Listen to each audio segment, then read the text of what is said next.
Hello everyone and welcome to this video. Today I will show you how to buy XRP token from Moomoo platform. So guys, let's get started. First guys, open your Moomoo application in your device, and after that guys, what you have to do from here, search on the market on XRP, select the XRP from here, and after that guys, what you have to do, click this option, trade option, as you can see here the screen. And after that guys, what you have to do, you have this option buy. Just click this option buy and you make order from here.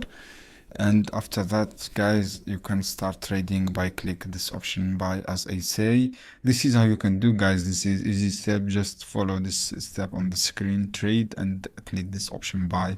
Thanks guys for watching this video, and see you on another video soon. Don't skip like and share this video for more content, and see you on another video soon. Any question guys, down below in a comment and I will answer your question as soon as possible.